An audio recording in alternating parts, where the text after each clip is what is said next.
కొత్త తెల్ల రేషన్ కార్డుల కోసం దరఖాస్తు చేసుకుని ఏళ్ల తరబడి వేచి చూస్తున్న లక్షలాది పేద కుటుంబాలకు రేవంత్ రెడ్డి ప్రభుత్వం అత్యంత తీపి కబురు అందించింది. స్వాతంత్ర దినోత్సవం సందర్భంగా ఆగస్టు 15వ తేదీ నుంచి రాష్ట్ర వ్యాప్తంగా నూతన పీవీసీ స్మార్ట్ రేషన్ కార్డుల పంపిణీకి శ్రీకారం చుట్టనున్నట్లు పౌర సరఫరాల శాఖ మంత్రి ఉత్తమ్ కుమార్ రెడ్డి అధికారికంగా ప్రకటించారు. ఈ స్మార్ట్ కార్డుల ప్రత్యేకతలు, రాష్ట్ర వ్యాప్తంగా పంపిణీకి ప్రభుత్వం చేస్తున్న ఏర్పాట్ల తాలూకు పూర్తి వివరాలను ఈ వీడియోలో చాలా క్లియర్గా చూద్దాం.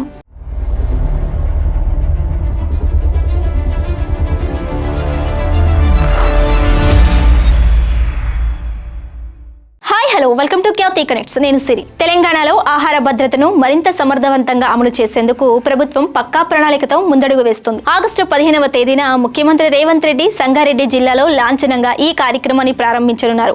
అదే రోజున రాష్ట్రంలోని మొత్తం 119 అసెంబ్లీ నియోజకవర్గాలలో ఒకేసారి స్థానిక ప్రజాప్రతినిధుల సమక్షంలో స్మార్ట్ రేషన్ కార్డుల పంపిణీ జరగనుంది. ఈ దఫా దాదాపు 1.05 కోట్ల మంది అర్హులైన లబ్ధిదారులకు ఈ కొత్త కార్డులను అందించనున్నారు. ప్రజా పంపిణీ వ్యవస్థలో పారదర్శకతను పెంచేందుకు ఈసారి రేషన్ కార్డులను ఆధునిక సాంకేతిక పరిజ్ఞానంతో తీర్చిదిద్దారు. ఏటీఎం లేదా క్రెడిట్ కార్డ్ పరిణామంలో పీవీసీ మెటీరియల్ తో రూపొందించిన ఈ లామినేటెడ్ స్మార్ట్ కార్డులు వాటర్ ప్రూఫ్ గా ఎక్కువ కాలం మన్నికగా ఉంటాయి. ప్రతి కార్డుపై ప్రత్యేకంగా క్యూఆర్ కోడ్ ను ముద్రించారు. దీనివల్ల కార్డు దుర్వినియోగం కాకుండా చూడటంతో పాటు డిజిటల్ విధానంలో రేషన్ సరఫరా వేగవంతం కానుంది. ఈ బృహత్తర కార్యక్రమాన్ని విజయవంతం చేసేందుకు రాష్ట్ర ప్రభుత్వం అన్ని జిల్లాల యంత్రాంగాన్ని అప్రమత్తం చేసింది. కలెక్టర్లు మరియు రెవెన్యూ అధికారులు లబ్ధిదారుల తుది జాబితాలను పరిశీలన, ఈకేవైసీ ప్రక్రియను పూర్తి చేయడంతో పాటు కార్డుల ముద్రణ, రవాణా పనులను వేగవంతం చేశారు. గతంలో ఆన్లైన్ లో అనుమతి లభించినప్పటికీ భౌతికంగా కార్డులు అందని కుటుంబాలకు కూడా ఈ పంపిణీ ద్వారా పెద్ద ఉపశమనం లభించనుంది. రేషన్ కార్డు అనేది కేవలం బియ్యము, నిత్యావసర సరుకుల కేటాయింపులకు మాత్రమే పరిమితం కాకుండా ప్రభుత్వ ఆరోగ్య రక్షణ మరియు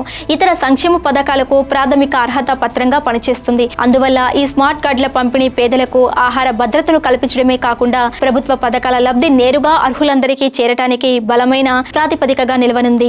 బాటం లైన్ ఏమిటంటే ఆగస్టు 15 నుంచి ప్రారంభం కానున్న 1.05 కోట్ల పీవీసీ స్మార్ట్ రేషన్ కార్డుల పంపిణీ తెలంగాణ సంక్షేమ పాలనలో మరియు డిజిటల్ పబ్లిక్ డిస్ట్రిబ్యూషన్ లో ఒక కీలక మైలురాయిగా నిలవనుంది. మరి తెలంగాణలో ఆగస్టు 15 నుంచి ప్రారంభం కాబోతున్న నూతన పీవీసీ స్మార్ట్ రేషన్ కార్డుల పంపిణీపై మీ అభిప్రాయం ఏమిటి?